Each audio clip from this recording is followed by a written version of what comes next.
Hello, Mage fans. This is Adam Simpson, and it's Mage the podcast about everything Mage and a few things that aren't. So tonight we are continuing our Tomes of Magic series. We're going to look at Book of Crafts, and I've got with me tonight Terry Robinson. How you doing, Terry? I'm doing great. Last weekend, I was at a convention, and there was a dealer there with like 38 issues of White Wolf magazine, and I bought them all. And I like buying things related to Mage. And during the conversation, this was brought up to me by friend of the show and co-host Josh Heath, who's like, "Oh man, you could probably scan a bunch of these and like put them on the Storyteller Vault because no one's ever seen these before." And I'm like, "Oh man, that's genius." And then I go online, I'm like, "Oh, nope, literally all of them are already on Drive-Thru RPG." So in the past week, I've been spending my extra lunch money trying to fill in some in the collection. The earliest I have is issue 5, which has a certain interesting artistic quality to it through issue, I guess, 57. And it has been a hoot walking down that memory lane because like I was 10 when these came out, and like the advertisements are for like a game that's gonna blow the pants off of Magic the Gathering, Smagic the Nathering. You're like, you didn't even try on that, and other such things. So it's always fun to look through old magazines as people try and like out extreme each other, and you're like, these are all thinly veiled D&D variants. So have you found anything interesting in popping up? Actually, just did because I'm going to be heading over to Drive-Thru RPG and looking at these digital copies of White Wolf magazine because Nice. I remember a few episodes back we were talking about hidden lore, and it said, "Hey, we're going to give you this simplified combat or resolution system," and this comes from some articles in White Wolf magazine. I'm like, "Ooh, now I can read those articles." I think some of the interesting ones I've spotted so far are like development diaries, where there's a article from Satiros where Satiros is like, "Oh, this is the process that I went through to come up with second edition for Mage," and I'm kind of jazzed to read those when I have the time. Yeah, I'd actually like to read that myself. You'll have to pass me the issue number so I can track down a PDF of that. But okay, so now you had another announcement before we kick into this. Once again, thank you to everyone in our audience who bought Ascension's Landscape. This was my attempt at releasing a Storyteller Vault supplement, the Storyteller being the White Wolf and Onyx Path community content portal. This supplement was on kind of the metaphysical knobs that you have in Mage, like how does the world change if you have more technocrats or fewer, or what if you decide that Nephandi are an omnipresent source of strife, or if you have a lot of people awakening, or if you have fewer. And it's been very well received, and a number of listeners have thanked me for doing it. It is no longer free. It was pay what you want for the first week during like a preview period. But if you are a listener and you have any difficulty paying the $4.99 price that I am asking, just shoot me an email or poke me on Discord server, and I will be glad to give you a free copy. And thank you so much. Next project for me is going to be the Philadelphia Chronicle. So a chronicle set in Philadelphia that will hopefully be my first chronicle for Mage the Ascension. It's probably going to take me 6 months because that's a lot of work to do. So we'll see how that goes. Okay, and not to intimidate all those storytellers out there thinking of starting their first chronicle, it's a very different matter to run something for some of your friends or some people you just met online and to publish something to be used by a lot of people you don't know. So there is a difference there, so don't get too intimidated, folks. Yeah, you can do this, and our goal is to help you. Certainly. Okay, well, tonight I am excited to jump into the Book of Crafts. This was for second edition, put out in 1996. It has a number 17 on the spine. It clocks in at 140 pages, and we have a nice collection of authors here. I'm going to share. This was written by Aaron Anderson, Satiros Brocado, James Estes, Dina McKinney, Wade Racine, Andrew Ragland, Derek Percy, Kathleen Ryan, and Lucian Solban. Additional concepts by Kevin Andrew Murphy and Jim Cummer. And if I mispronounced any of those names, I am deeply apologetic. I just did the best I could on the first pass. But with this many authors, you would expect a good book. And that's what I was expecting as I reread this. And I got what I expected. I got a lot of great material in this book. It is, rather than walk through the different sections of this, there are 8 chapters, and each chapter is a craft, a faction of mages that is not one of the 4 main factions involved in the Ascension War. So Terry and I are going to tell you about the 8 crafts. Well, we're each going to take 4, tell you a bit about them, share a few thoughts that we have. And I just wanted to say at this point that each one of these crafts, each one of these groups of mages is interesting enough for its own episode, and I, for one, would certainly enjoy being a part of that episode. But we've got to cover this book in one night, so we are going to be brief for each craft. How do you feel on that one, Terry? I totally agree. This goes in two things. One, friends of the podcast, Midnight Express, BK, did an entire hour-and-a-half long episode just on the Hemka Sobek. So if we were to do the same thing, we would have a 12-hour episode plus our introductory notes and us saying goodbye. So maybe if we were to do it for some sort of fundraiser, we could do that. But yeah, there's 175 pounds of Mage packed into a 125-page bag. Yeah, that totally made sense. Some of these we will revisit in other ways. I have started recording a series of episodes which are paradigm deep dives, where we talk with an expert in a paradigm about how to implement that. And one of our projects with that is to also include rotes and character sheets. We'll see if that actually happens. That stuff's very time consuming. But yeah, we could totally, we could do the Book of Crafts, the podcast, if we really wanted to. Certainly. So we're going to move through these 8, and we're going to have a little pause at the end of the episode where we talk about the book as a whole, because there are a few things to note there. In our last recorded episode, we were talking about the Horizon Stronghold of Hope, and I was mentioning how that's a large helping of first edition dropped into second edition. And the very next book that was put out for Mage is this Book of Crafts, and this is a heavy helping of second edition. So quite a difference there. So just to start this section off, we said that this book covers 8 crafts, and craft is a term that is mentioned in the second edition core book. It simply says that it is a faction of mages not involved with the Ascension War. And in this Book of Crafts, in the introduction, it gives us a definition. There's a little section here. What is a craft? And there are 5 bullet points and some explanation about what is and is not a craft. I'm not going to cover that in great detail now, but it basically fleshes out the idea. It makes it clear that a craft is a faction of mages. It is not directly involved in the Ascension War. You could say these are the other guys. These are not one of the 4 main factions involved in the Ascension War. The Council of 9 Mystic Traditions, the Technocracy, the Marauders, the Nephandi. It's other factions of mages. And it makes it clear that these are factions that have been around a while. They have their own culture, their own way of doing things, their own way of finding recruits, training them. They have a coherent paradigm and way of doing magic that they all agree upon, etc. But so to move on, let's get to our first craft. The other interesting way I have of putting that is they are groups that heard the call for the Grand Convocation but did not attend or who left, which I think is an awesome framing device sometimes, although that kind of leaves off the table groups that didn't exist yet. And our first group certainly qualifies for that. Just a blanket statement, this book, at least to an outsider, feels well researched in the sense that a lot of the groups use terminology that is obviously not English. Because of that, we are dealing with a lot of translated and transliterated terms, which we will definitely butcher. So if we do that and we pronounce something wrong, we apologize on behalf of Mates the Podcast for possibly misrepresenting your culture. And the first group that we are discussing is the Bata'a.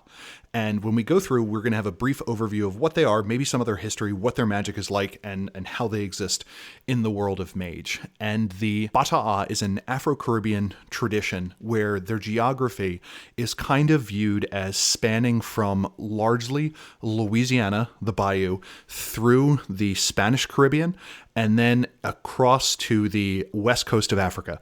Their origins are found among the seven African tribes that were abducted during the Middle Passage period, during the Age of Conquest, that eventually populated the African Caribbean and United States with slaves. It is a mixture of African cultures and belief, island cultures and belief, as well as a dose of Catholicism. The book lists them as being about 200 years old, but obviously the traditions they draw on are much older than that. That aside the indigenous peoples of the island of Hispaniola, which is Dominican Republic on one side and Haiti on the other, you had the Quara in addition to the Arawak and other First Nations tribes that were there. And they believed that the island was inhabited by a collection of spirits, and that magic for those people came from allowing the spirits to assume their bodies, to take over their bodies to interact with the world. The idea was the spirit may be your ancestor, and maybe a nature spirit, and maybe something like that, but but the spirits are in some way barred from interacting with the material world, and only by, the term of art they use is being ridden, only by riding a mage or a mortal practitioner are they able to experience the physical world and enjoy the pleasures of food or intoxication or sex or what have you. So the book sets up the island of Hispaniola as being a special place. It is also a place that is riven with history of slavery and rebellion and abuse. And in addition, a couple centuries ago, the Setites, or the followers of Set, which is a group of vampires, set up stock on the island and claim to be the spirits that the people there worship. And that does not end well. And this area is just kind of drenched in blood. Eventually, the island is invaded in 1915. It is then ruled by dictators, and the practitioners of magic there create this secret realm to try and kind of hide to some extent. The region is presented as this powerhouse of mystical energy, rivaled only by the British Isles, the Fertile Crescent, the Australian Outback, and the Himalayas, which I thought was an interesting inclusion, that there may be cities sunk before the age of Cro-Magnon man, or that the alien Ka-Luan, or the Pure Ones, may be responsible, or there's some sort of metaphysical or geophysical phenomenon there. But for the longest time, the Indians of the area, or the first peoples there, lived in peace with these spirits because the island was so potent, and they had to. And then invaders, slavers, and Westerners came and kind of messed it up. When it comes to belief in practice, the mages believe that they themselves are not necessarily doing magic, but they are harnessing the powers of the Loa to do some sort of practice. That there are two parts of the avatar. One is the Tibonange, which covers morality and humanity, and the Grossbonange, that covers one's convictions and willpower. And that for a mage, both of these are very potent, and by doing so, they are able to channel the powers of the spirit worlds. The idea is that mages can perform magic in one of two ways. One is the idea of mare, which is service to the Loa, and by doing things for them, they will allow you to use their power in another way. The other way of doing it is by just accumulation of raw personal power, what they refer to as Majane, which is personal power and is demanded of the spirit world. And this involves, in a lot of cases, commanding evil spirits, which tend to taint or twist the magic of the practitioner. Their magical practice generally begins with some sort of trance and opening themselves up to the spirit world, and then a request is made. Mechanically, this is kind of interesting because being ridden by a spirit does not incur paradox, but can be quite painful. So one of the things this book does in a couple of cases, and I wish it did more, was it mechanically indicates how the method of magic may change the systems that are going to be used. That being ridden by a spirit generally grants the person being ridden 3 to 6 dots of physical attributes, and the group has no concept of spheres, which I thought was interesting because then they just go on to say, well, these are the spheres and these are the effects that they use. They also mention that the group draws from about 100 million people in terms of like sleeper belief, and that 300 to 400 of them are awakened members of the Bata'a, which makes them huge. The book specifically says they are in similar size as the smallest of the traditions, or the smaller traditions. They make no distinction between hedge magic practitioners and sphere mages, or proper true mages, and each cabal is linked to a sacred site, has a pair of mages that leads it, a Marasa, a sacred couple, and that they are all members of the Chain of Souls, the total collected cabals of the group. They also mention that, just like the Hermetics, they have a tendency for intrigue between groups, but theirs tend to be a lot bloodier, and the line they use is, a war between groups continues until the entire chantry is killed, but all of their magic comes from harnessing the power of the Loas through opening themselves up to the spirit world, which is kind of an interesting angle. To join, you do nothing but serve them for a year and give them all of your money. And that seems like an interesting way to do things. They're organized into small cells. They have some grand families that kind of unite them. And most of their magic comes through invoking a specific set of spirits, and then the focuses are almost what the spirits demand of you. Maybe it is to prove your tolerance to pain, or to promote sensation by covering yourself in chili peppers, or a sacrifice of rum or sugar, or to smoke because the spirit riding you hasn't been able to engage in their love of tobacco for a while. And the book goes through a whole bunch of different options that you get depending on the spirit. Their magical effects tended to follow what outsiders may call voodoo effects, where they talk about about the creation of zombies, which are kind of spiritually dead servants that have wronged or crossed a Bokor or another magical practitioner, and it gives you the method to do that. It's not for the squeamish, because sometimes magic is hard. So what did you think about the Bata'a? I thought they were a very interesting group. On page 23, they mention something called gris or gris, perhaps. They're very tied into their foci. So any given sphere they're going to use, they have to strictly use that focus. They have to go through certain rituals. In fact, they have to do a ritual before they do the effect that they want to do. And so they say, hey, this might be a little limiting for some players, so we have this idea. And they say, why don't you have your players cast the effect and then put it into some object? And then later on, when they're in a pinch, they can simply toss that object. And interesting idea, but I think a storyteller should keep in mind that this is starting to edge into a conjunctional time effect without using the time sphere. And so I just thought it's nice for a storyteller to keep that in mind. You want to keep your game balance. How do you use the time sphere? How do you allow for delayed spells? Want to keep that in mind, because that might get out of hand if you don't put your finger on it at the start. Also, it really makes it look like a lot of these mages would lose a lot of their influence and a lot of their ability if they left home. Mm-hmm. It seems like a lot of these have established themselves on one of the different Caribbean islands, and they really would not want to leave. If you have one of these as a player character, you say, hey, this adventure is going to Tibet, then they would be more limited than the average mage. So it can add a lot of flavor to a chronicle, certainly, but one of those things to keep in mind. What you mentioned about the gris or gris, again, we have no idea how to say it, but we're going to lean into that, is we later on get the idea of a trinket, like a item that has been temporarily infused with a sphere effect. And then it kind of becomes the question of, do you roll a rete at creation or do you roll a rete at execution? And that's kind of a way around the time thing. But yeah, one of the difficulties that you deal with is, are we going to use the same system for every mage? Or are we going to do something like Dark Ages Mage, where we say, each group has a fundamentally different way of doing magic. And as long as the table's on board, that's fine. Like, for instance, they make mention that, they don't use spheres in the traditional way, but then they break everything down into spheres. If I were a storyteller and I had a group that wanted to lean into this for whatever reason, I would probably replace the spheres with the individual Loa, where I would take some collection of the Loa, the spirits that are called upon to do great things, and say, this effect you need 2 dots in Samedi and 1 dot in Dembala or what have you, as a way of talking my way through it. But that's a heavy lift, and I fully understand why they may not have gone through the process of actually providing a different magical system. That's a lot of work.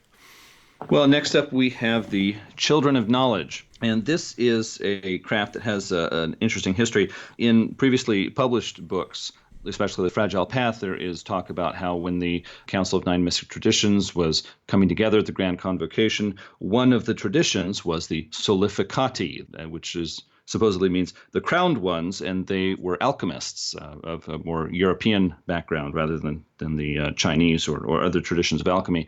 And so the Solificati, after the tragedy of the first Cabal and the betrayal of, I believe it was Halel, there was such a flap over that the Solificati withdrew from the Council of Nine Mystic Traditions, and according to the beliefs of most mages, they dissipated. They came apart, and they were no longer a tradition.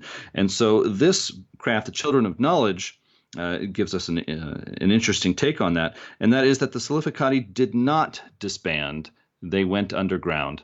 They laid low. They recruited fewer mages. They were very careful for many years. And later on, they renamed themselves the Children of Knowledge. And so how secret that is in the Society of Mages in your chronicle is up to you as a storyteller. But it's very interesting to see how this group did not fade away, but it certainly did change as a result of those events. And so this is still a group of European alchemists, but it has, in a sense, divided into 2 groups. As a matter of fact, Book of Crafts has a prelude with a short fiction story with us the ongoing adventures of, I believe it's Amanda, a Euthanatos character. And in that fiction, we see a apprentice being trained by an older mage who is one of the old school Solificati. He's like the older way of thinking, the older methods, the traditional hundreds of years old way of approaching alchemy.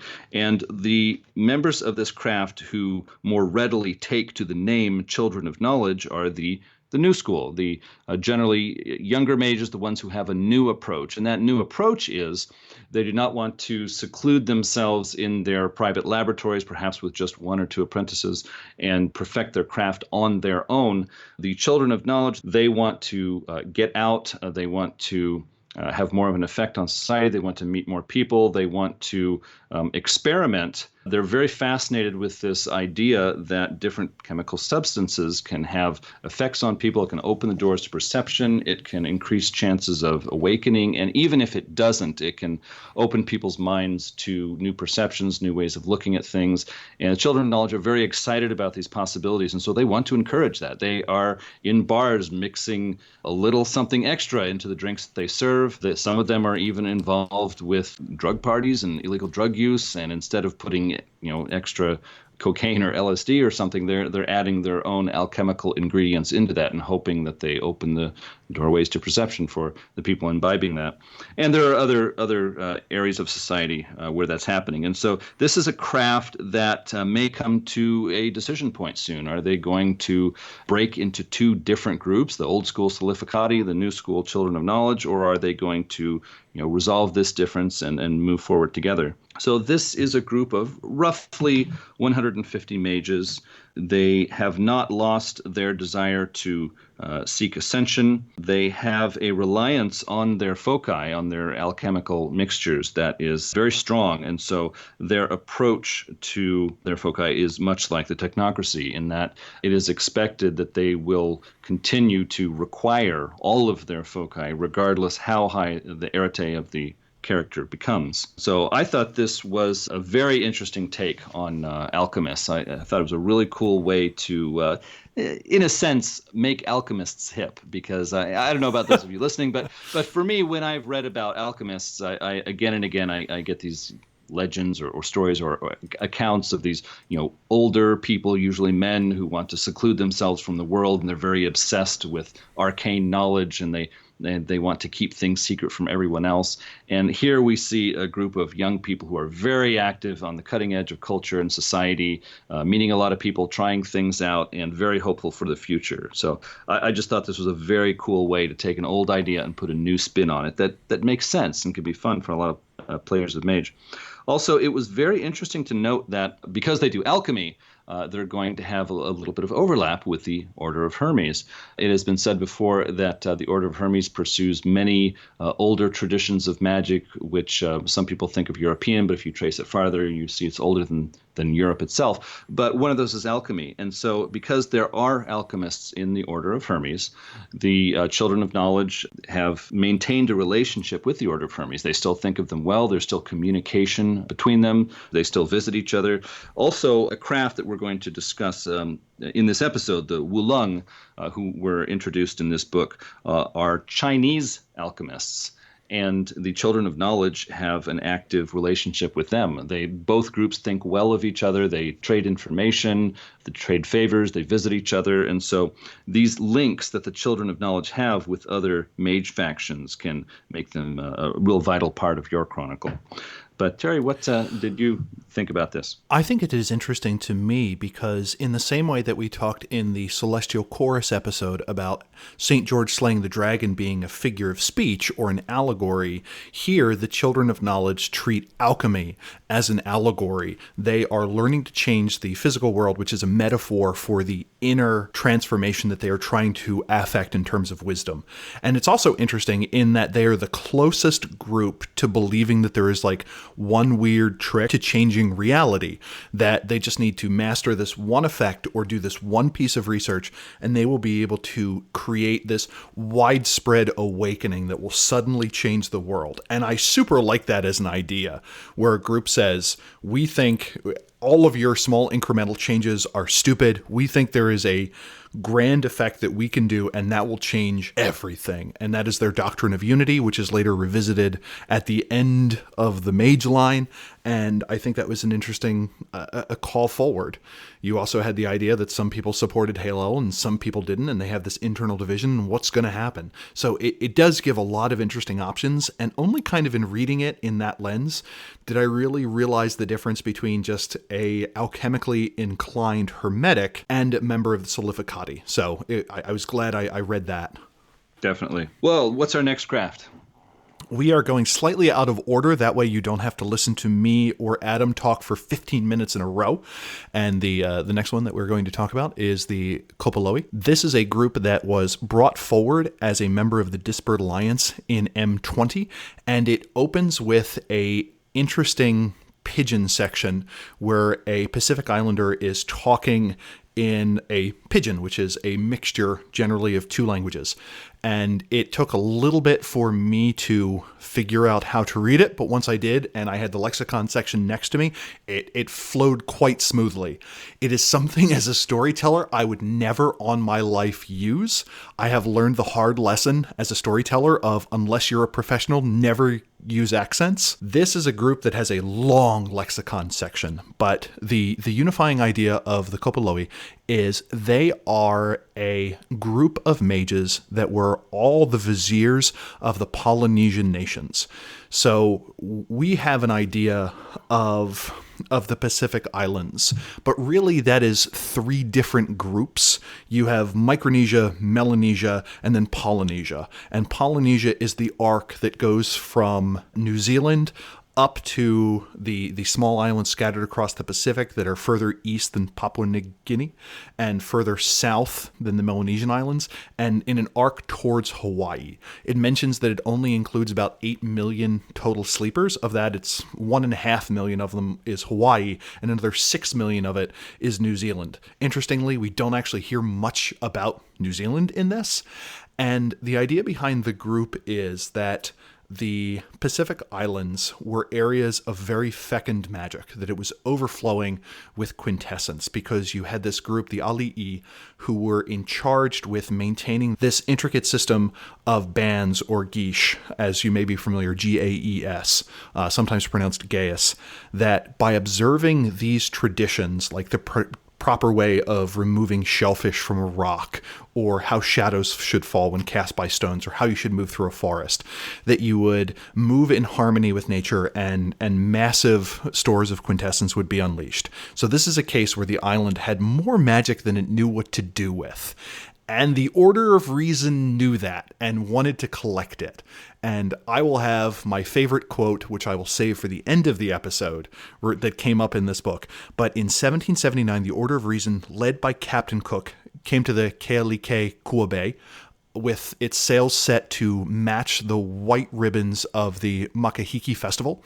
And Captain Cook, who was 6 foot tall, who was pretty tall for the 1780s, passed himself off as Lono, one of the spirits or deities of these cultures, and just kind of set foot on the island and started the Order of Reason takeover. And this is a case where the magical history is very involved with the sleeper history.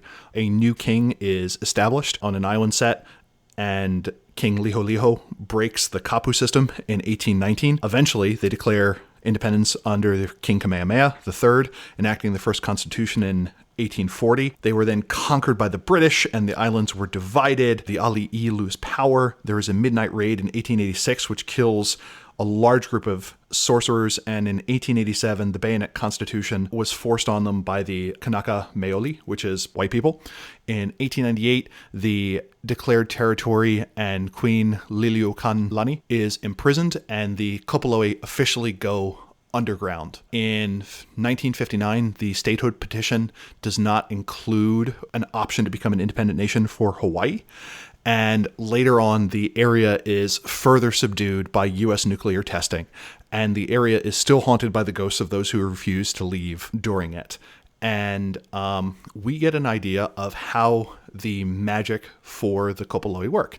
And the big thing is that you can do just about anything you want as long as you start with natural foci, you're willing to work within the kapu system, and you're willing to wait a little bit. So one of the ideas is if you want to summon fire, you would take a piece of magma from a volcano, and I thought it was interesting where it's like, Forces magic involving volcanoes does not require prime because there's always a volcano nearby.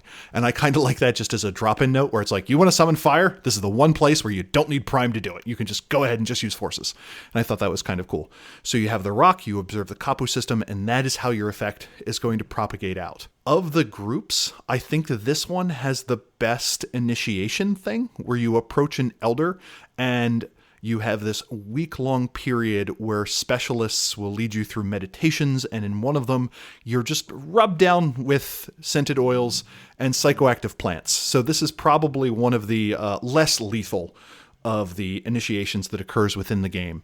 But the group has a lot of specialized lingo that it uses. It talks about the flows of mana or quintessence that it uses. It breaks up how different sorcerers fit into different roles as advisors to different cultures and how the magic is done as a group, as well as the importance of chants, that every member is expected to know 4 classes of chants, some that tell history, some that is the story of their people, some that tell their genealogy, where they come from, and some that tell their story of creation, and that by being able to invoke all 4 of these, you get to be a full-fledged member of the community. This is a very wide-spanning group, so correspondence magic becomes very important to them, and I personally ran into difficulty with the terminology, but towards the end of the chapter, I had seen everything so many times that you're kind of used to the words mean. It is very rich. If I had a player that wanted to do this, I'm not entirely sure how I would do it if they were on the mainland, since so much of the magic comes from invoking regional gods and observing the kapu system. I think I would need to do a lot of research into that to figure out a way to apply it.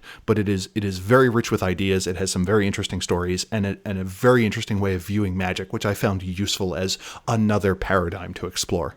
How about you, Adam? This is one of those groups that when you read through it, some people think, well, isn't this just like the Dream Speakers? And that's one of the interesting things about Mage. If these were part of the Council of Nine Mystic Traditions, it would kind of naturally blend into the Dream Speakers. But because they basically said, no, we're not going to join the Council of Nine Mystic Traditions, that makes them not actually a dream speaker. And so when you look at methods and paradigms and cultures and everything, yeah, they would fit in with the dream speakers, but they're not actually a part of that group.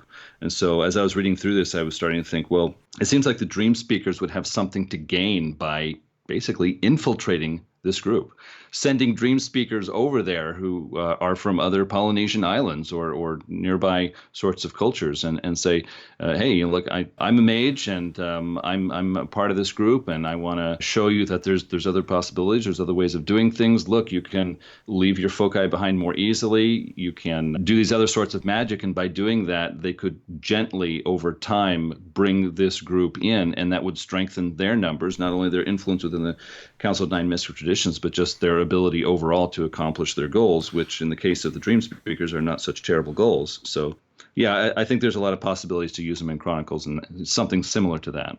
It does bring up a recurring theme that happens throughout the book where you will have a tradition that in some way reached out to one of these crafts and it went bad. And they specifically use the phrase, well-meaning Celestial Chorus members came there and kind of wrecked the kapu system, which cut off their ties to the land and hindered their access to quintessence.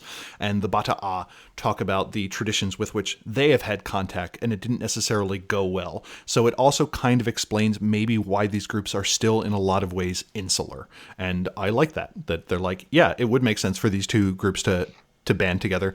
But the last time they tried to do anything with an outside mage, this is the bad thing that happened. Yeah, so this is the Kopa Loe are another group that would quickly find themselves more limited if they left their home turf. So this is another group that has less desire and less resources when it comes to traveling around the globe. So they like to cluster up on their own territory. And future editions address that and make them a little bit more global. But this is the Book of Crafts. We're in second edition, and that's the lens we're looking at it through. Certainly. Well, next up, we have a very interesting group, which has a name that is, I'm going to try to pronounce this. When I was younger and I first read this, I thought it was pronounced Hemkasobk, but I have met a number of people who pronounce it Hemkasobek. And so that certainly rolls off the tongue easier, so I think I'm just going to stick with that one. This is a craft of mages that comes from Egypt, and not just the Egypt on our maps today, but the traditional Egyptian culture of long ago. This is a very small craft. I don't remember seeing numbers for it, but it exists mostly centered around the city of Cairo, and they are the part of the cast-offs of society. They're very involved in these sort of, I guess you call them garbage town, these places where all of the waste of the city goes. And so it's like a district or a neighborhood that is filled with trash. Very poor people live there. This was interesting for me to read because a few years back, I actually went to the garbage town of Cairo myself and spent a day there and met people there. And so I can actually picture in my head as I was reading through this. But moving on, the Hemka Sobek they may be one of the very oldest factions of mages in the world of darkness, if you stick to all of the details given in their historical background. They were an ethnic group around one lake in old Egypt. And when they were encountered by the Egyptians that kind of grew into the old dynasties that we read about, they were seen as a very separate, a different group. They had their own culture, their own traditions. They were kind of outsiders, sort of a mysterious and dangerous people. And as time went on, the different Egyptian pharaohs decided that it was time to break this group up, and so they sent people over to basically claim their land, turn it into agriculture, and parcel it out among their own subjects. And when they got there, this group of people, I believe it's the Herishi, but they found that the group was gone. They had somehow disappeared. And what they had done was they had sensed that this was going to happen. And so the Herishi infiltrated into society. And through the ages, they have kept a very, very low profile.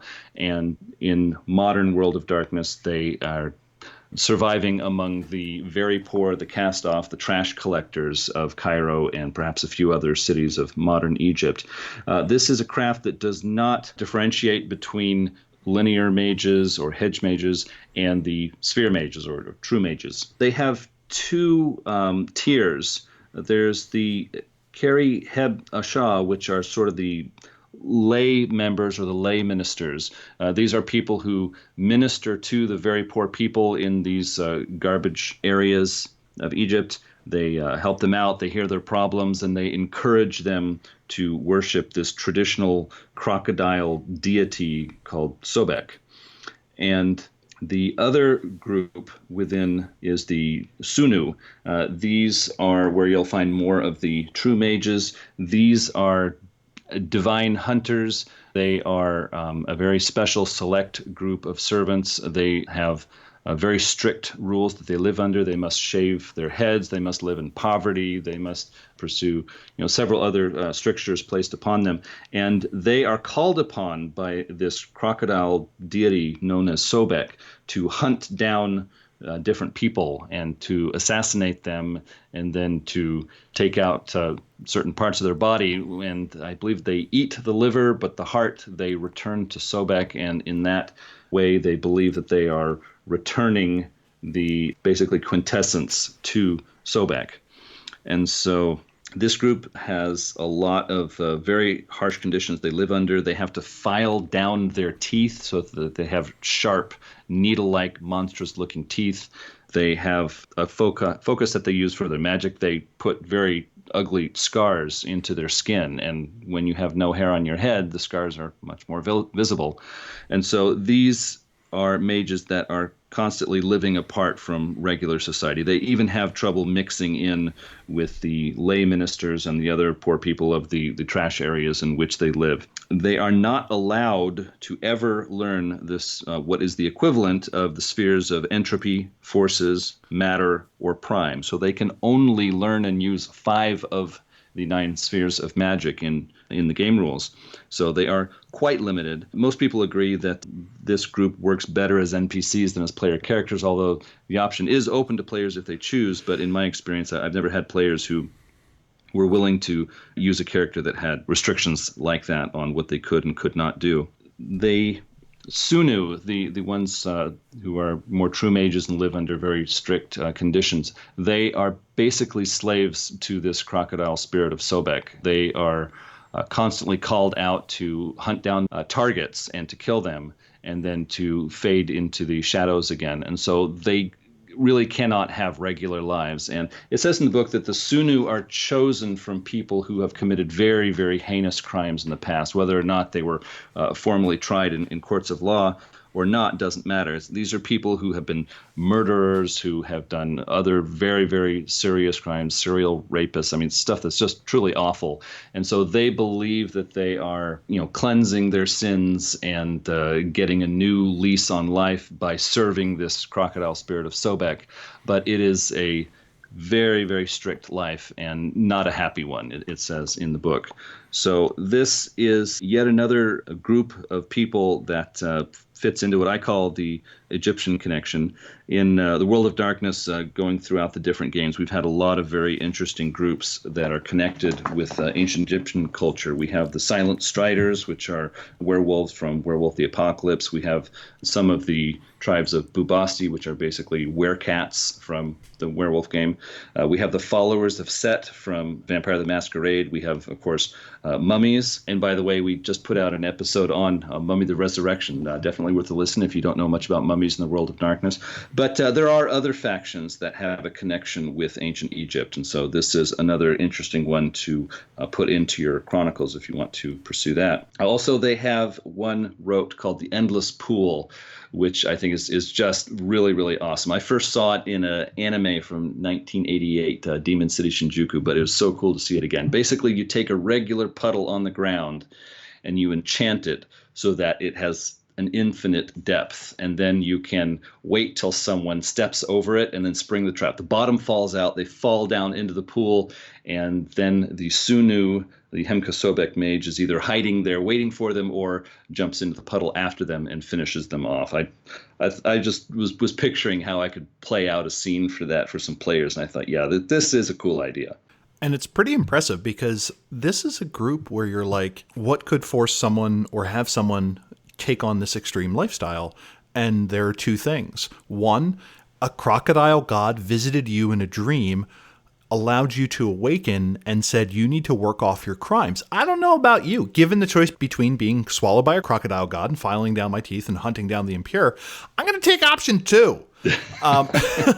So it's one of those ones where, like, if it were to be something a player did, it would either be a one-shot, a short-term, or all the players were doing it, and they were all working off their debt. And that's kind of a recurring theme I got with a lot of these groups, that it'd be super fun to do it as a all that group chronicle where you super get to lean into it. The other thing that I thought was interesting is how, if you take a paradigm to a certain extent, it changes everything about the mage. They shave their head. They file down their teeth. They scar themselves to look like crocodiles. They are the perpetual servants of this god entity that has been taking care of people in the area for possibly tens of thousands of years. And at the end of the day, you're defending the cast-off people of Egypt. And yeah, if you're a mage and that's the important part, and this is the entity that you're serving, this is what life is going to look like. It all makes sense, even if it still looks somewhat extreme. And I think that is a beauty of a lot of these groups, that I felt like the authors did their homework in weaving things together. They may have made errors, and me as an outsider, I am not in a position to appraise any of those mistakes, but it does all at least fit to me. Yeah, it's very interesting. And also this crocodile deity Sobek, they hint in this chapter that you could say that this is just an idea that they're committed to, that there's really nothing behind it, or you could say it's an umbrood that has some connection to the group, but not as close as the Hemka-Sobek believe. Or you could also say that it is an actual umbrood that crossed over and physically manifested, and it has its own spot in the sewers underneath Cairo, and it directly is controlling this faction of mages, and in fact is manipulating like a master pulling strings on marionettes. There's all different options are open for a storyteller, so definitely a very interesting group. And it's one of the few cases where there is a supernatural crossover that I think is really appropriate, where you're like, hey, We worship a crocodile god. We're going to get in real well with the Makole, who are were-lizards. In the same way that it's like, we're the Kopaloe. We deal with a vast open ocean. Of were-creatures we get along with, we're probably fine with the Rokea, were-sharks. Yeah. So I thought that too, I think, was well done to me. Yeah, opens up a lot of possibilities there. It could be that the Makole have an ancestral hatred of Sobek, or they could have an ancestral alliance. With it. Exactly. I mean, there's different ways you can spin this, and any one of those could be very interesting for your chronicle. And there's a lot of cases where you have something that is serving some entity, and there's nothing to say that those are still the good guys. And we're going to talk about that more when we get to the Wu-Kang. Definitely. But in the meantime, the Sisters of Hippolyta. The Sisters of Hippolyta are an all-female group. They have harsh reprimand for anyone who leaves. Their backs are turned on them. That people join conclaves, which is a group where the sisters live and work together and is used interchangeably with community. And anyone who leaves is referred to as a Samantha, which I don't know if that refers to someone in particular. I don't know if that's a reference to Bewitched or not. I'm not quite sure, but I now want to refer to anyone who leaves an organization I'm part of as being a real Samantha, and we'll see if that does anything. But the Sisters of Hippolyta kind of draw on the legend of the Amazons, that you had the city or land of Themyscira that was somewhere in the eastern steppes. And it may have been caused by a network of women, or it may have been a separate society entirely. And with training, they equal the strength of men. And then they have kind of an aside, and it's like, also, they got a lot of help from werewolves, which I thought was kind of interesting. The Black Furies, the largely female group in Werewolf the Apocalypse. The sisters strongly related to Athena, the warrior goddess of the ancient Greeks, but yet the Amazons sided with the Trojans, which made Athena very angry and cast them out of this enchanted land, or the special land. And the healers that had remained in the community of Themyscira while the Amazons had gone away to war started to follow nomadic groups in the area. They would sometimes mate with non-Themysciran groups. They would keep the girls, and they would send back the guys. And the other founding myth is the idea of focusing on the power of the divine feminine, or the power of the feminine, from Lysistrata, where a Greek play or a Greek story where women refused to have sex with their husbands until their stupid war ended. And the men eventually gave in. Themyscira was eventually leveled by Alexander because they refused to surrender pay tribute. And another key theme of the Sisters of Hippolyta comes out, which is don't submit, don't surrender. So the Slade sisters, instead of leaving them behind to be captured, the last 7 alive sang a song that obliterated the town and the attackers in an earthquake, and thus created the Themysciran Compact, which is to say, the oath proclaims that no sister shall be taken alive into slavery, even if it means the entire conclave must die to prevent it. And you're like, wow, that is... So, and that is a promise that continues to today. That's commitment. Yeah, that's what we know to call sealing the deal or proving the point. They did not fare well during the Inquisition, in that these conclaves were groups of women that were apart from society, that possibly practiced sorcery. And by the 18th century, there were only 40 of them. And even now, there are under 200. And again, we get the second reference to attachment-free sex, where they mention that many sisters found men living near the conclave who were willing to be temporary companions, with no strings attached whatsoever, to father the sisters' children. And you're like, sure, probably.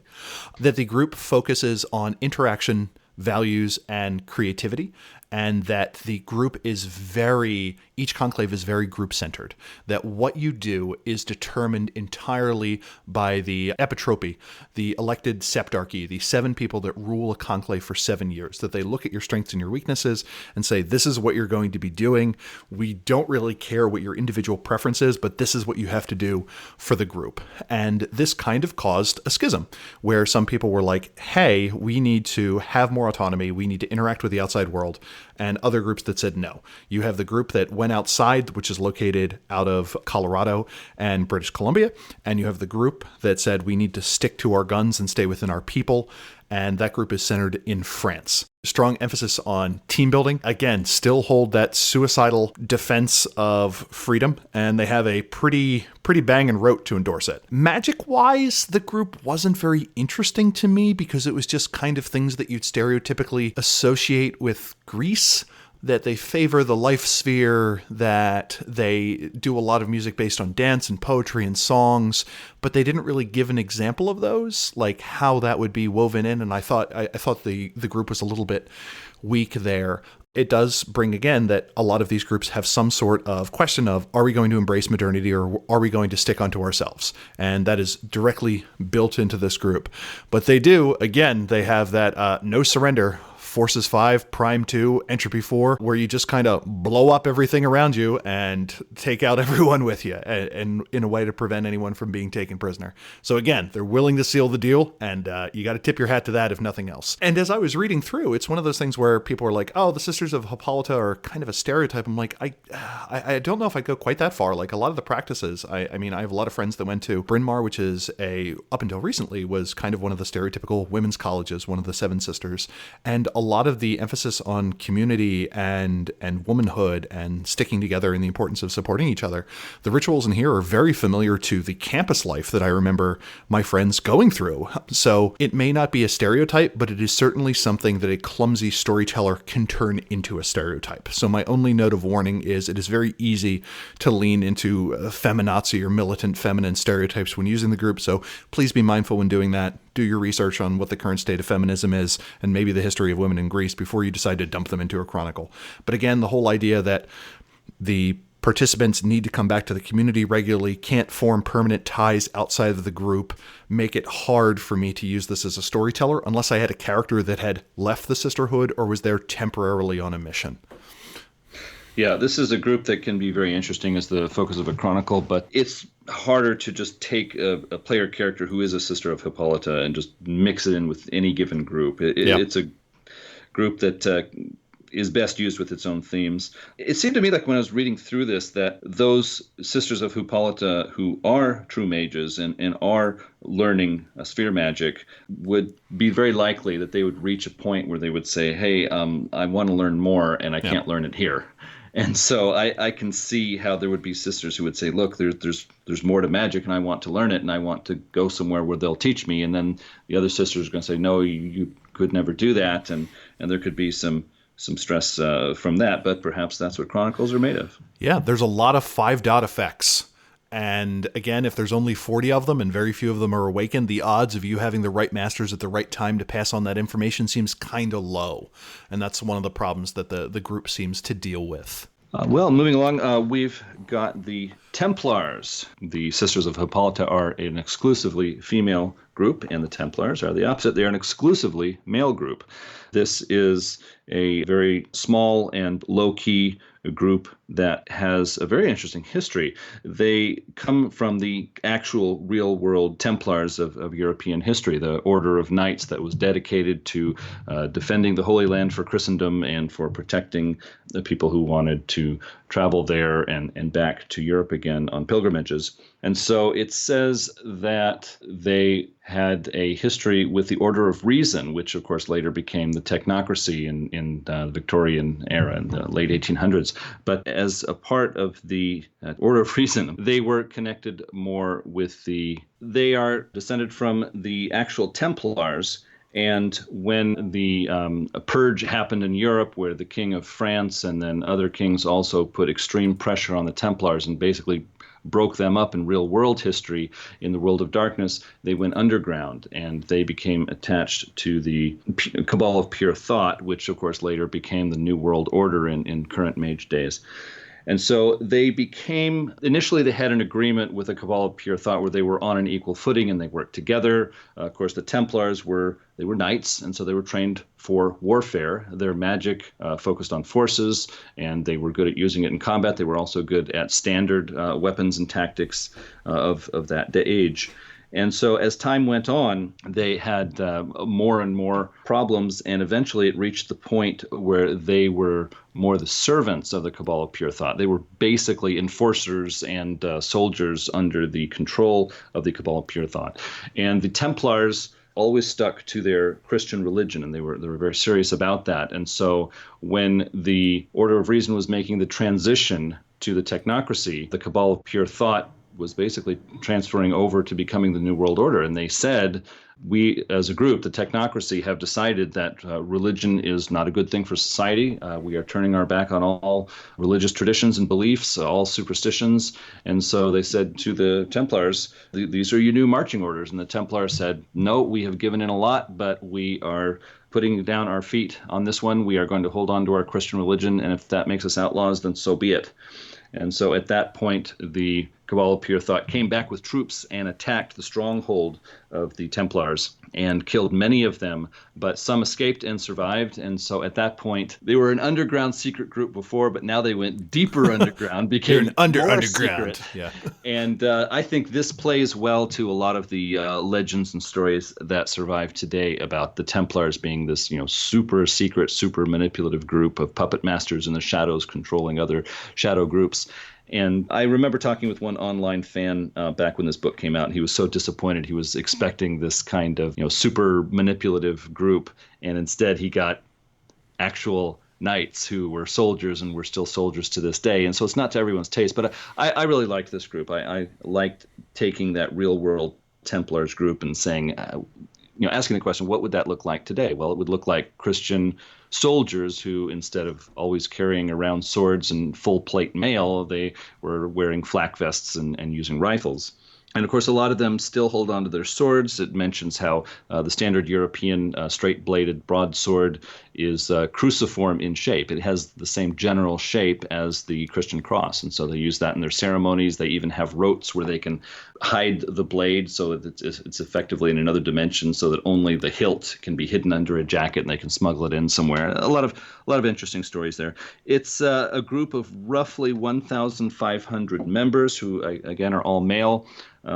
Some of those are regular sleepers. Some of those are hedge magicians. Roughly 70 of those are true mages. Still today, they specialize in the sphere of forces. And this becomes a very interesting group because they have a past that connects them with the Order of Reason. And so they have spent a lot of time with other true mages. And so there's a lot of influence from that. They've learned different rotes. For example, they have Primium weapons that was developed by the Artificers, who later became Iteration X. And so because of that connection, they have a lot of lore and knowledge and greater expansion of their paradigm, so that you can say that there's more magic that's available to them. But in this day and age, they really don't distinguish between true mages and hedge mages. So they all mix together and do their best to help each other out. But I thought this was a really interesting group. I really like their history. They have a total enmity with the New World Order. They are sworn to destroy them wherever they can, which is not too surprising when you look at the New World Order. This is a group that has a lot of enemies. They collect enemies like they're Pokemon, yeah. Basically, yes. And so the Templars have joined that chorus. But this is a group that I've used before in my chronicles. I really like the sort of the dynamic you can have with the celestial chorus. On the one hand, you'd say, well, don't the Christians get together? And you say, well, it says in here that actually no. The Templars say, look, we are Christians and we really take the Christian doctrine seriously, whereas you, members of the celestial chorus, say that, hey, all faiths are equally valid and they're all equally important to people. And so we should just not basically stick to doctrine as much. And the Templars say, no, we really stick to doctrine. We really have hinged our whole lives on these truths. And so the two groups are aware of each other. They can work together sometimes, but they are not joined at the hip, and they're not getting together whenever they can. Which is interesting, because at the same time, they point out that given that everyone is Christian, they are not doctrinaire once everyone kind of agrees in basic Christian doctrine, which makes me go, oh, that's interesting, because like consubstantiation versus transubstantiation, what happens during the Eucharist, like we fought wars over it. So they're like, yes, we are fervently Christian, but if you're Lutheran, that's totally cool. And we've got Catholics, and they throw back the brewskis on the weekends together, too, so they totally get along. But Celestial Chorus, you've taken it too far. And you're like, okay. Especially when it's like... I can see that, because, yeah. I mean, you can say that they used to be strictly Catholic, and they've loosened up to the point where they say, look, if you're a Christian, that's okay. And the Celestial Chorus has loosened up more, saying, no, all the monotheistic traditions have so much in common that we should all get together. And the Templars say, well, wait a minute, we're not going that far. A little too loose, yeah. A little too loose for us. We're just not there. The other two interesting angles are, one, this is the first reference that I recall to a hit mark Generation 3, where they have this moment where they're like, well, where are your knights? What are you going to use instead? And they point to this clockwork-driven knight on a horse, battle tank, premium-clad thing, and they're like, crap. And then they have to like run under again.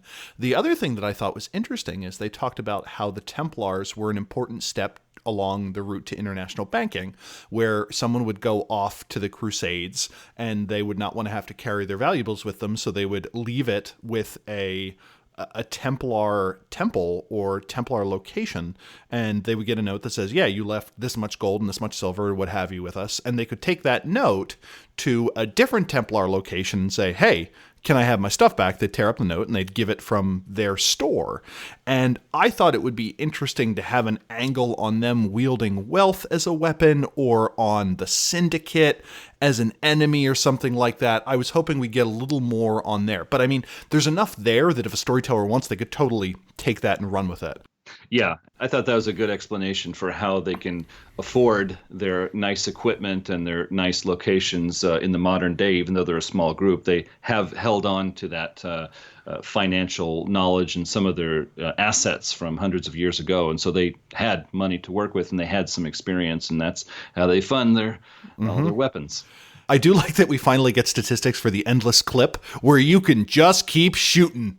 And I'm like, yep, this is the talisman we needed, and this is the group to have it. So I do like the idea that, like, if they had a family crest, it would be like cross, sword, Bible, machine gun. Like, those would be like the 4 quadrants of it. You're like, yeah, that summarizes them pretty well. And again, this is another one of those groups that in M20 gets opened up in the same way that the Sisters of Hippolyta and the Bata'a and the Kopoloe are kind of given more generic tools to work around the world. Just a note to the listeners when we say, hey, it's hard to use this group, hard to use the group as written and as presented. So again, just another reminder about that.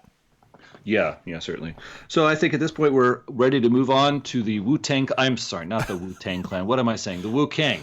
So I was proud that I made it through the entire Kopoloe section without calling them the Menehune, which are the changelings of the Polynesian islands, and they use a lot of the same terminology. So, God damn it, I almost said the Wu-Tang. You're infectious, like when you said euthanatos, and they started saying it like that for like 6 months thereafter. So the Wu-Kang are located in East Asia, what we would generally call China, possibly Mongolia, and some surrounding areas as well. And they represent the shamanic folk belief of, they talk about the relationship between the Wu-Kang and the Wu-Lung, who Adam will go through in detail shortly.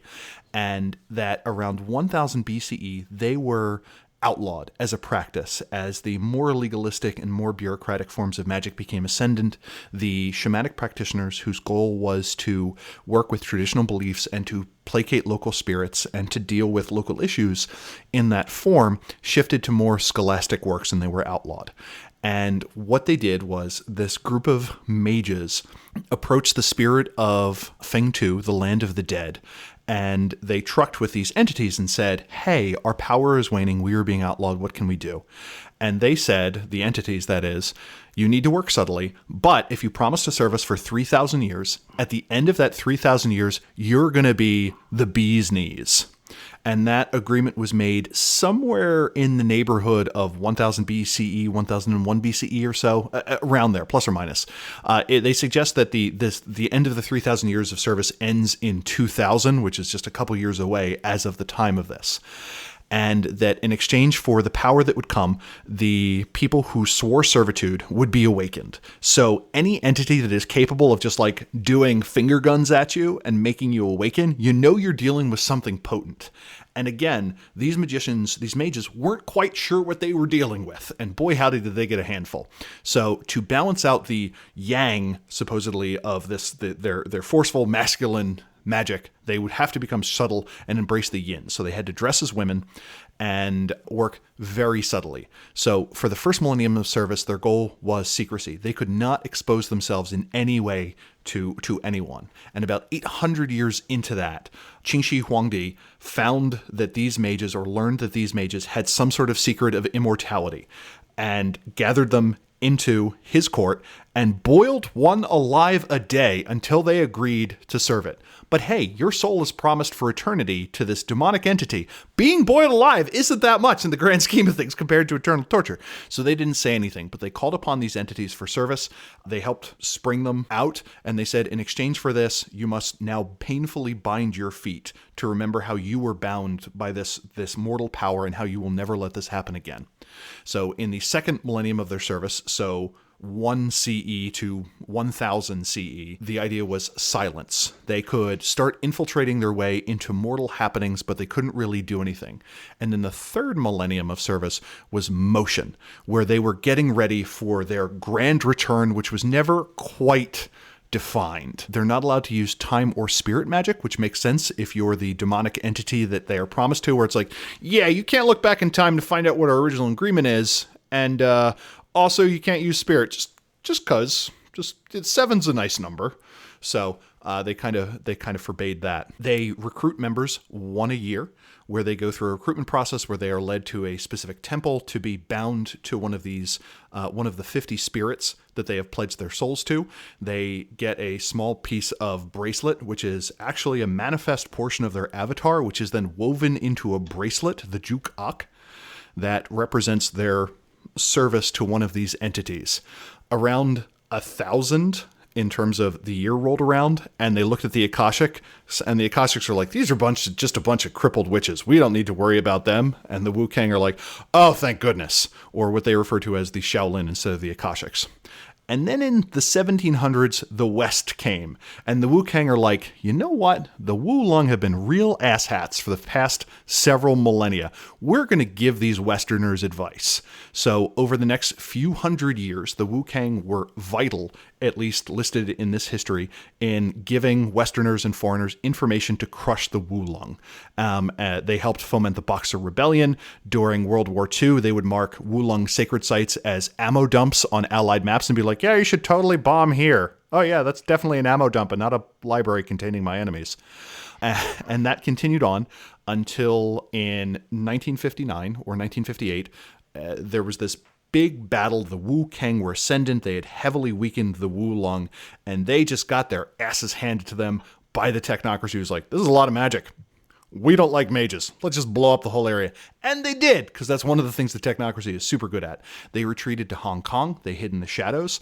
And now they are coming up to the end of their service, and no one knows what's going to happen. So you have these cross-dressing peasant wizard priests who only have access to 7 spheres that are stuck in or around Hong Kong, have an Ngan, I have no idea how to pronounce it, Ngan, which acts as their eyes and ears. They consider everyone else to be old-fashioned barbarians. Once a month, they are visited by the entity they have sworn service to, and the entity visited them and is like, wow, you look real pretty. How you been?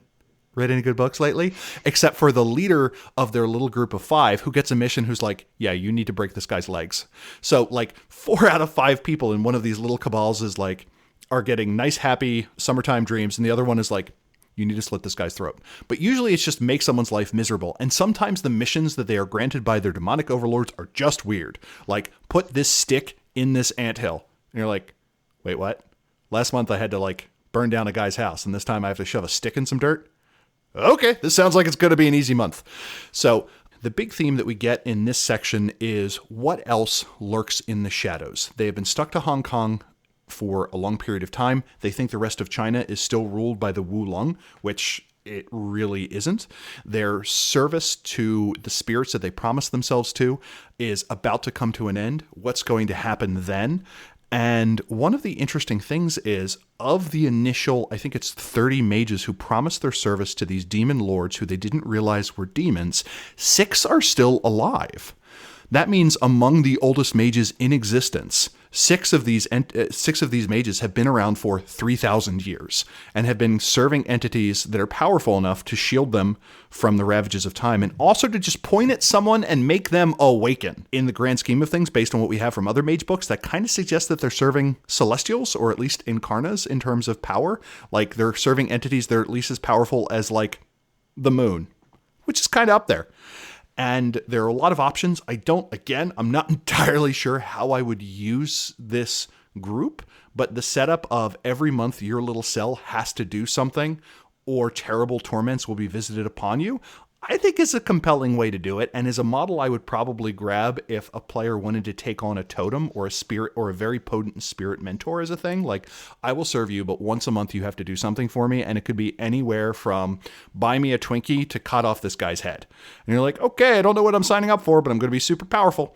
They're one of the few groups that can also get demonic investments, up to 10 points of that. It causes terrible nightmares and has a number of other downsides to it. Having bound feet, needless to say, makes you kind of weak in combat. You're not going to really be kicking that many people in the face, but such is the way of things.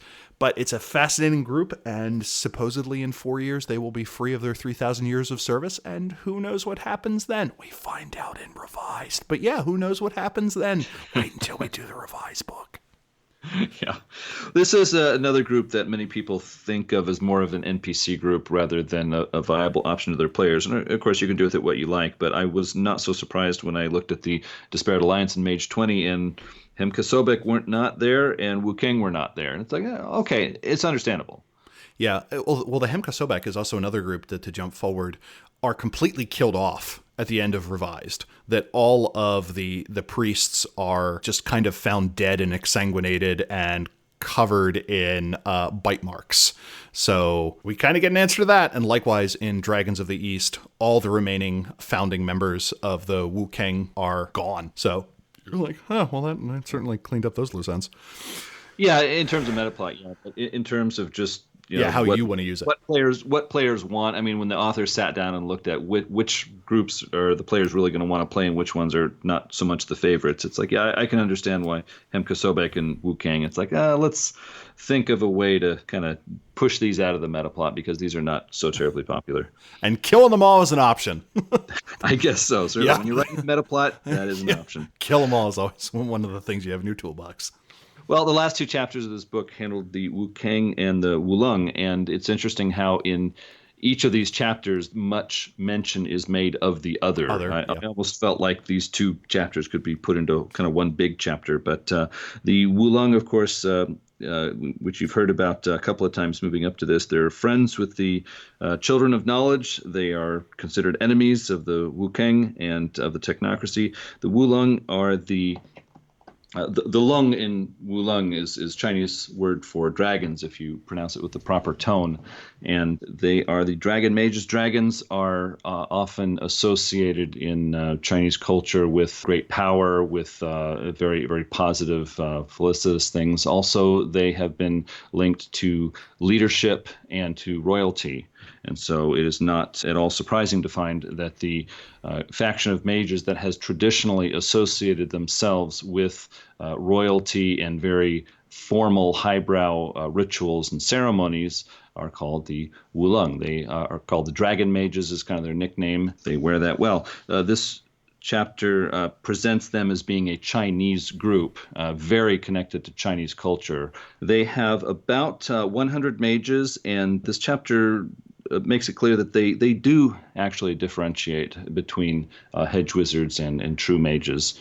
The hedge wizards can be consuls and servants and valuable members, but the true Wulong are the ones who wield sphere magic. They have their own Horizon realm called the Hall of Seven Clouds, which is, I must say, a very authentic name. I stood in a couple of places with the same or very similar names when I was in Hangzhou and Suzhou, China.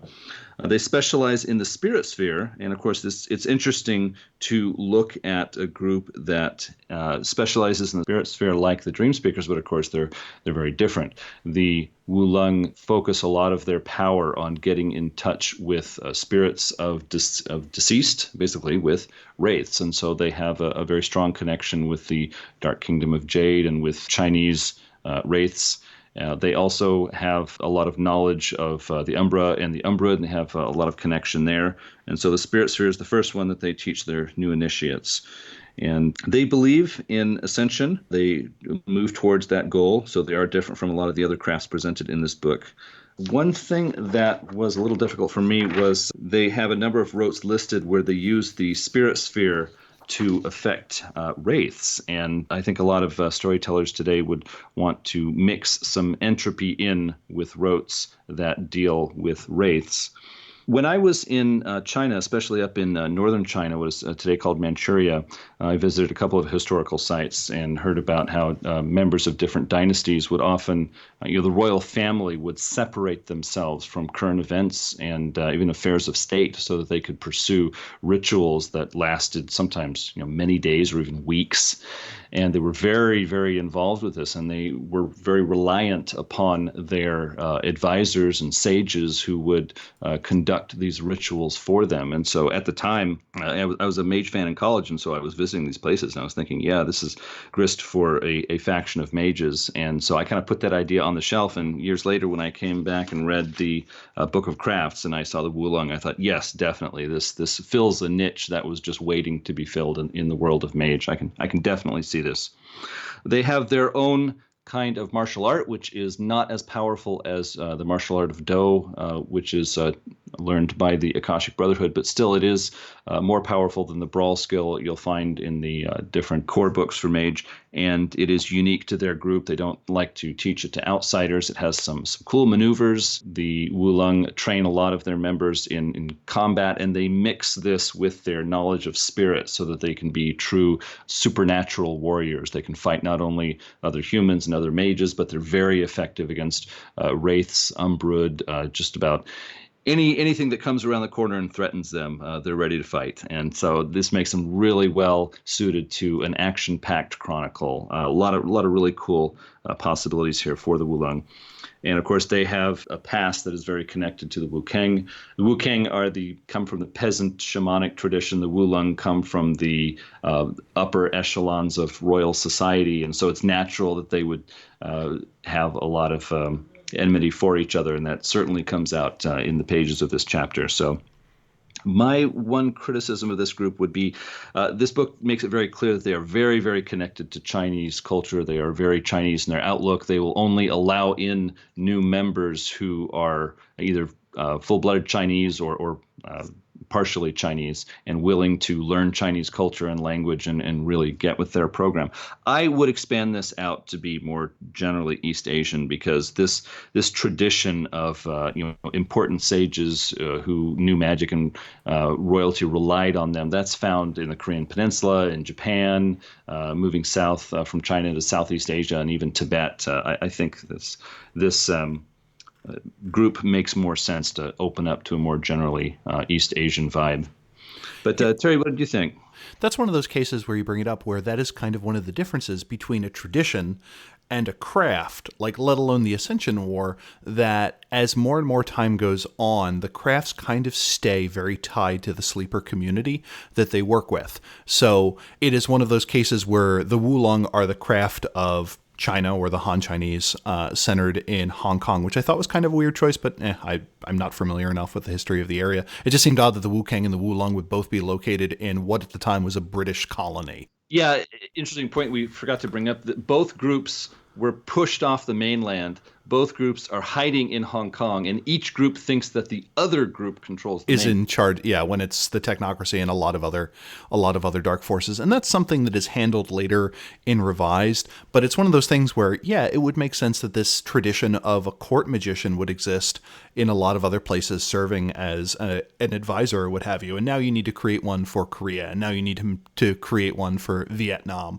or what have you. Because if a craft is very much tied to an ethnicity or a people, then you kind of need a different variant of the craft wherever you go, which is a bit more of a lift for a storyteller. It is certainly flavorful if you have the time. The one thing that is surprising to me is that we don't get any discussion of the Wanjian or the Kuijin, like what eventually became known as the Kindred of the East. That's probably a few years out.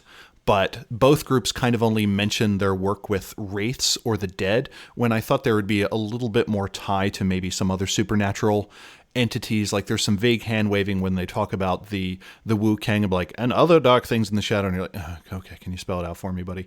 Like I'm already a stranger in a strange land. Give me a little more help here. They kind of set up this trichotomy where you have the Wulong are the wizards of the royalty, the Wukeng are those who serve the peasants, and the Akashic Brotherhood were the peasants.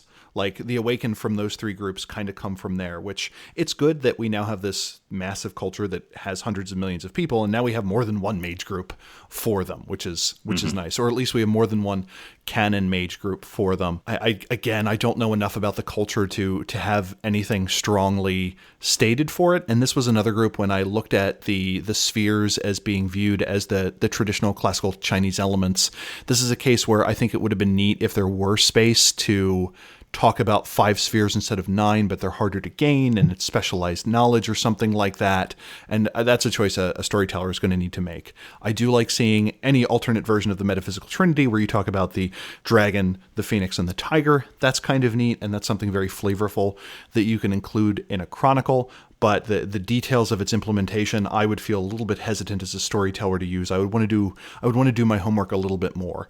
I do like whenever we get a different view of the spirit sphere outside of a traditional like shamanic view. And I very much like the idea of interfacing with the celestial bureaucracy as a way of making magic happen. So I think that's an interesting choice that we'll get more information on kind of when we talk about the Hermetics.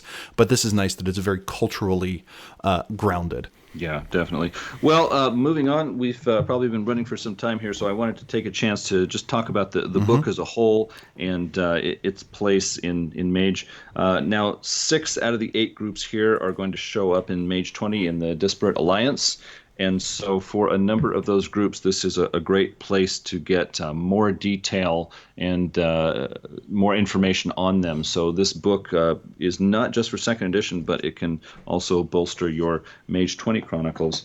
As I said earlier in this episode, the last book, Horizon Stronghold of Hope, was kind of a first edition helping, and this one is more second edition. What I mean by that is this really latches on to the idea of a very, very strict cultural connection between the mage and the magic that he or she practices. It states in the introduction to this book that these mages are more tied to their foci. It is harder for them to walk away from them as they increase their arete. It says that the crafts do not pursue ascension, although honestly, when you're looking through this, you'll see that the Wulong and the Children of Knowledge and one or two other groups actually do pursue ascension. So it's not as strict as all that. But this idea that mages' souls are not mystically attracted to ascension, that was something that was played up very much in the beginning of first edition, and in second edition it was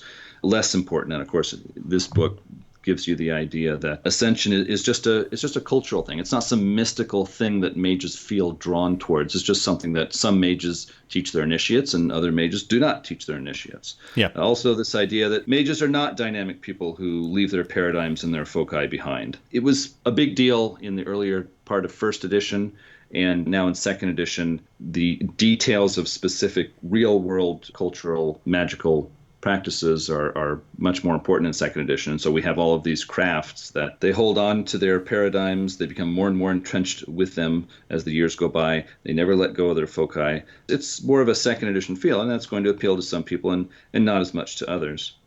We get the idea that in first edition, each tradition was tied to a culture, which was tied to a paradigm, which was super reductive. And in second edition, a lot of the traditions open up to be like, oh, these are the Euthanatoi from across the world. This is what practitioners of the rights of the dead and those in charge of making sure that society remains clean in Celtic society was like, or the forms they take along the Pacific Rim, until we get to Revised, where you have the idea of a tradition is almost like just a general paradigm that is also a political faction, that the Akashics are going to include Greek Stoics or anyone who believes in the perfection of the mind and body as the vehicle of ascension and controlling the world are going to kind of fall under that banner, and they just happen to have a lot of people maybe from East Asia. And the crafts then become the reservoir of, this is a paradigm married to a magical belief system, married to a culture, probably tied to an area. And the crafts give you a lot of space to explore people who are very tied in general to one particular culture or one particular ethnicity. The first edition had this real strong idea that the true mages knew each other. They were drawn towards each other. They sought each other out, and they separated themselves from sleepers and hedge wizards. And in this, we get the idea that most crafts do not differentiate between awakened and hedge wizards. And this is an idea that's going to be emphasized more in Revised Edition, where there's more of this idea that true mages don't stick together. They mix in more with hedge wizards, and there's less of a clear understanding in everyone's minds about who is awakened and who is not, who can use sphere magic and who cannot. So do we have time for any general praises or criticisms? I didn't see it spelled out very clearly, but I did notice that it says that most of these crafts are not involved in the Ascension War. And a lot of people are going to say, well, hey, when the Technocracy comes knocking at your door, guess what? You're in it. Yeah. And, it wasn't spelled out clearly, but I think anyone reading this book would get the impression that the reason a lot of these crafts are able to stay out of the Ascension War is because they have less members, they have less influence. Overall, they have less power, and so they are less. They have a smaller target painted on their chest. The Technocracy is more willing to ignore them because they are smaller. So you might say that is a luxury they have. There are probably a lot of mages who would like to say, "Oh, this Ascension War, get me out of this thing." But you're in it, pal. You're in the Council of Nine Mystic Traditions, and the Technocracy are after you. The Nephandi want you, and the Marauders they're gonna come around. And the Wukeng, the Wulong, the Bata'a, the Kopaloe are all partially, and the Knights Templar are partially defined by their conflict with the Order of Reason or the Technocracy. So I feel like that one kind of fails, especially with the Bata'a, where they're like, oh, there's 300 awakened members. That's a big target. So it's one of those things where craft is, you know it when you see it. They probably cover 4 out of 5 of these, and further complicates the question of, so what the heck are the hollow ones? One criticism I had is there is a small stereotypes box in the back of each chapter, and that's where you get a typical opinion of a member of this craft and what they think of the Council of Nine as a whole and the Technocracy as a whole and the Nephandi and the Marauders. And I was thinking, the people who are involved in the Ascension War, they're going to have this clear notion of Marauders and Nephandi, but a lot of these craft members, it's going to be a lot more fuzzy for them. I mean, they're going to say, yeah, there are some insane, dangerous mages out there, and there are some very evil, corrupt mages out there, but a lot of them don't have the background, the cultural influence, I guess you could say, that helps them to clearly group all of those corrupt, evil mages into one group and say, oh, it's one of those. Yeah. Or the insane, dangerous mages into the Marauders and say, oh, yes, this is what I think of Marauders. I think they would have more of this idea of, yeah, there's some random scary ones out there, but we avoid those and we don't see them as a coherent group. It is perfectly possible with some of the smaller groups that you have only ever encountered one Nephandus, and to you, it's not the Nephandi, it's Jim. Yeah. And Jim is the guy that we don't like. Regarding my criticisms, I think the book was just poorly edited. There were sentences that didn't have periods at the end. There were just spelling mistakes. There were cases where the book intended to say, blah-de-blah is not this, and instead said blah-de-blah is this, or so on and so forth. So that, and in some cases, I actually found it confusing because it's a group we don't have a lot of information on, and then suddenly they would say, oh, by the way, they're not blank, and you're like, are you sure you wanted to have the not there? Like, that is suddenly a change based on what we have seen previously, so it was kind of messy in that regard. When you're dealing with a new group, I think you need to do a little more work to convey how they do magic, which could either mean more explanation of what their focuses look like, and that was kind of spotty. Part of that is different sections had different authors, so it's going to be treated in different ways. And some cases you got something that was very rich and flavorful, but you're like, okay, what about the other 6 spheres or something like that? And in other cases you got some vague hand waving, but in some cases, like for the Knights Templar, James Esses did a blow by blow on, oh no, these are their foci and these is how they use that. A little more consistency with that, I think, would have been helpful. But overall, it's a lot of good stuff. Yeah, a lot of cool groups here, whether they're player characters or NPCs. There's just so many groups in here that are, in and of themselves, are really interesting. And when you put them together, and of course its significance for Mage 20, this book stands out as something that a lot of Mage fans are going to want to have on their shelf. I guess one of the other things that occurred to me is it is interesting how a lot of these groups are interesting and flavorful, and you could see how they would appeal, but a lot of them have restrictions on them. Some spheres they cannot learn, others places they're not going to want to leave, or a real strong connection to their foci. And so I can understand how a certain player would like read through this material and say, oh, I'm so excited about this, and then see different restrictions and things they have to remember and have to do. And it's like, oh man, I'm boxed in. I think I'll just take a tradition of the Council of Nine. And so it is nice how in later editions these groups are loosened up more, opened up more, made more desirable to players. I think that was a nice thing. You know, on the one hand, you can see how they get very entrenched in their culture, and it makes them very colorful and interesting to use as NPCs. But when you want to turn it around and make it a player character option, then yeah, I really appreciate what later editions did. Let's loosen this up a bit and make it more attractive. Yep. I think that basically sums up my ideas on this book. Definitely a thumbs up, definitely a recommend for those out there who are thinking, do I need this book? Does this apply to Mage 20? Oh, yes, it does. It really makes me wish that we had a Disparate Alliance book that was in process. Kind of the closest we get is Gods and Monsters gives us more ideas on the Bata'a, the Kopoloe, and indigenous groups of North America, and that gets us kind of closer, but I'd really like more information on the remaining groups. We get a little bit of an update in Dragons of the East about the Wukang, the Wulong, and some of the other groups, and we get later information on the Hemka Sobek, but fingers crossed that when the Technocracy Reloaded Kickstarter occurs, it is gangbuster successful, and one of the stretch goals is, hey, we're going to do a Disparate Alliance book. So fingers crossed for that. If I have access to Entropy 2, that's where my quintessence is going. Definitely. I'll put some in there. We can make a ritual out of it. Yeah. Well, if you have something to say, please contact us at magethepodcast@gmail.com with your questions, comments, or feedback. You can subscribe to Mage the Podcast on iTunes, Google Play, and TuneIn. You can follow us on Twitter at Mage the Podcast. We're also on the web at magethepodcast.com. You can listen to past episodes there and see the complete show notes.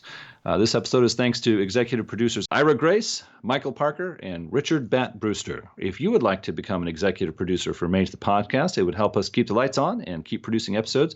You would also become a part of our own council to discuss upcoming projects. The link in the show notes will get you started. So thanks, everyone, for listening. I hope you found something you can use in your own chronicles in today's episode. And next time, we are going to be looking at the Book of Worlds. Beyond the Barriers, I'm going to enjoy it. Me too. However, it's also 195 pages, so I'm going to have to schedule that one in. A little extra time some evenings. After we finish recording this episode, I think Adam and I get to immediately start reading so we can be ready for our next recording day. And your Mage the Podcast quote of the episode is, as they returned to Europe, travelers brought back tales of magic, wealth, and willing sexual partners. Naturally, the technocratic seekers of the void had to explore such reports. And that is in the section on the Kopoloe. That is definitely a cool quote. Yep. Well, again, thanks everyone for listening, and until next time, towards Ascension. Bye.